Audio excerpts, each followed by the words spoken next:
Hi everyone, Petrik here. So for today's video, I'll be talking about the books that I have finished in the month of May and also in the month of June. And at the end of this video, I will probably talk about what are the top 2 best books that I have read in the year so far. I will not be talking about the books that I finished in the month of July.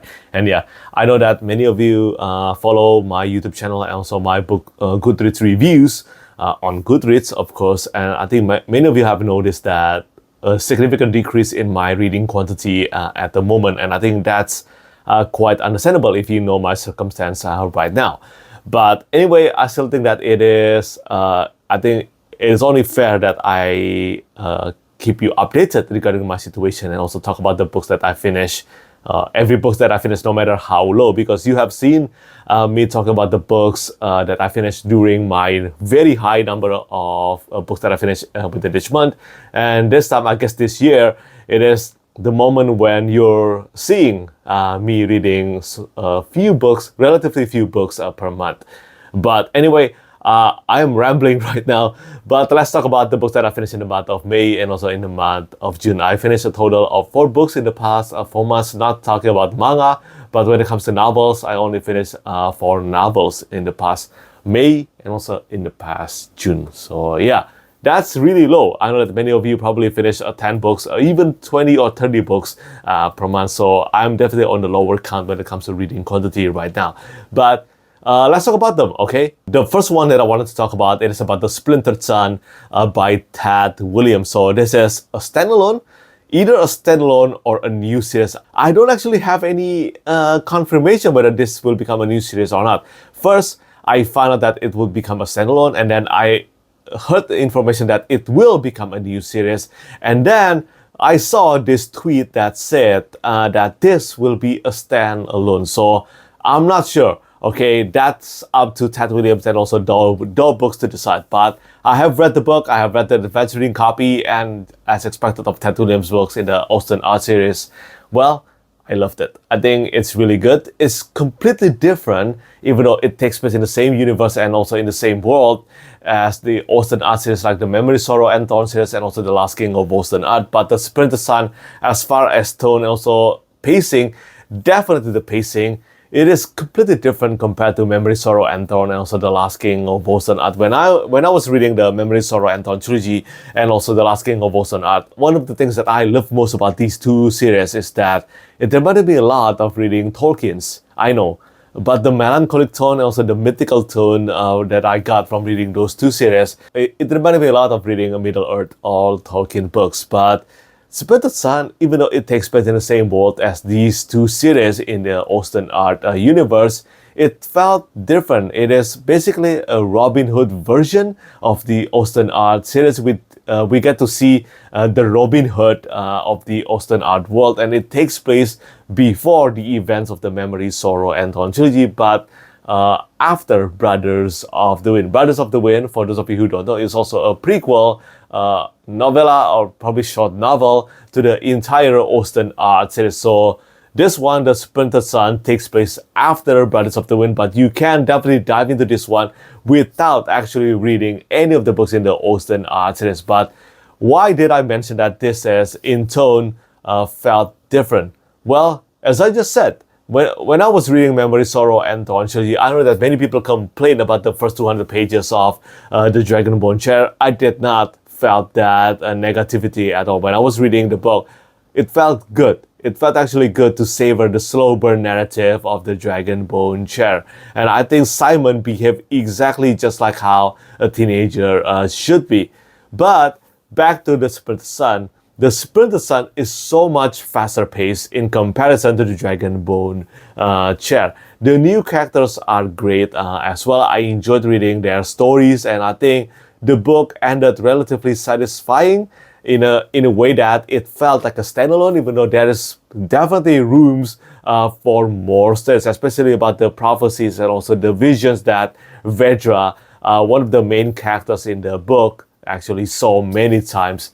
And we haven't got to see the truth behind that. So right now, I'm leaning toward the Splintered Sun becoming a series rather than a one-off standalone novel. But more books from Ted Williams is always a blessing to me. So I guess right now it's time to ask the question whether you should dive into this one. If you haven't read any book in the Austen art world or not, I do think that it is worth it.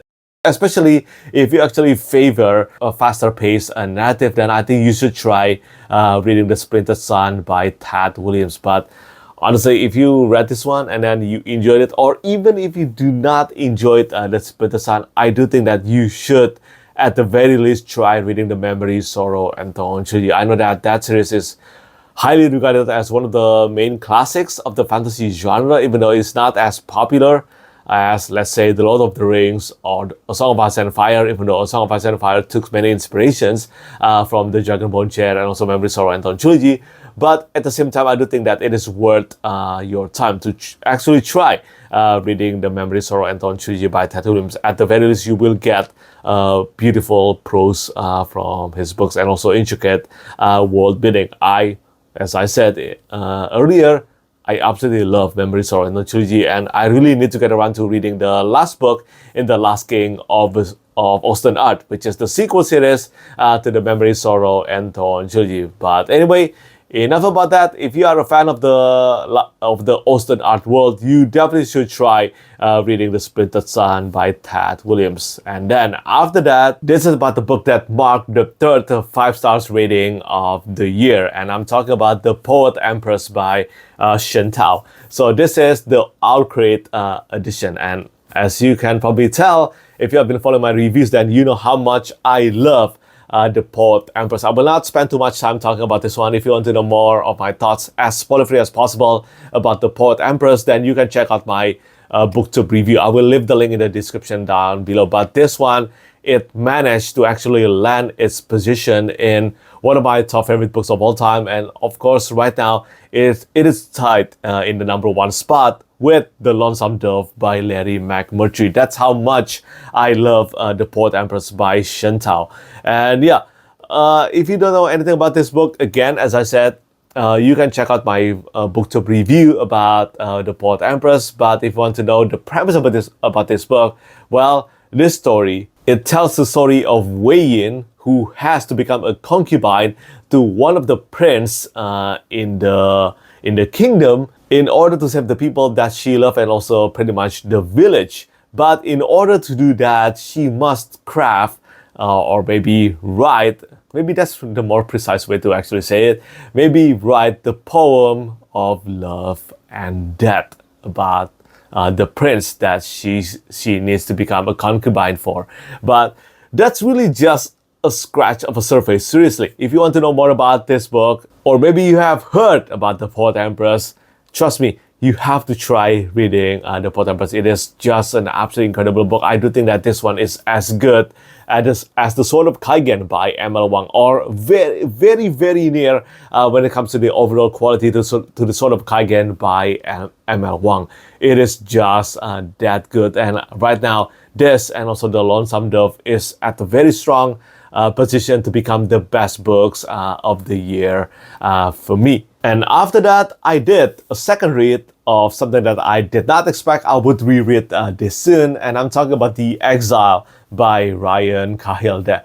Well, you know what? When it comes to Ryan Cahill and also The Bound and the Broken, I have received so many messages about this series now, but I remember back then, like a few years ago, I remember the times and also the era when I can actually consider The Bound and the Broken as an underrated and also under the radar series. But if you have followed Ryan Cahill or maybe Brandon Sanderson or maybe John Gwynne or Joe Abercrombie, then you will know that, well, Ryan is no longer in the underrated status. He is very popular right now, and I'm happy for him, especially because I have seen his progress ever since he started his debut with Of Blood and Fire. But back to the topic here, I'm talking about The Exile. The Exile is my favorite novellas written by Ryan Cahill to date. Now, I haven't read The Truth yet. The Truth is the final novella in The Bound and the Broken series. I know that Ryan Cahill with The Bound and the Broken has followed the pattern of Brandon Sanderson in the Stormlight Archive with novels and then novella and then novel again. But I think Ryan Cahill really nailed what he has set out to achieve with his novels and also novellas. And I think the popularity of his books and also, well, the entirety of his series is definitely owed more than anything to the quality of his storytelling craft. And The Exile, as I said, tells a story about Dane before the events of Darkness and Light. And this is a reread.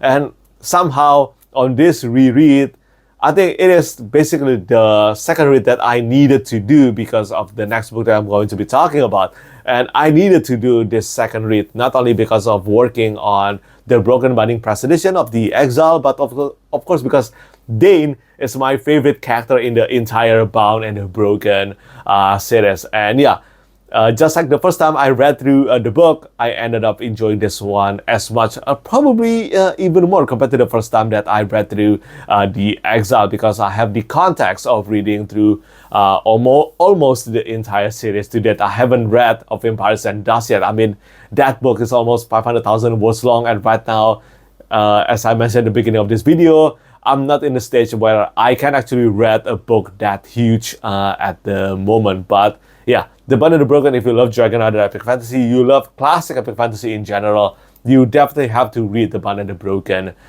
series. And finally, last book I'm going to be talking about today, it is about the first Folio Society edition that I ever received, and I'm talking about the Book of the New Sun by Wolfe. So I have read only the first book, The Shadow of the Torturer, and I know for many years by now, I have heard from many people they have messaged me about, please give Book of the New Sun by Wolfe a try. But at the same time, some people have mentioned that this is even harder than the Malazan Book of the Fallen by Steven Erikson.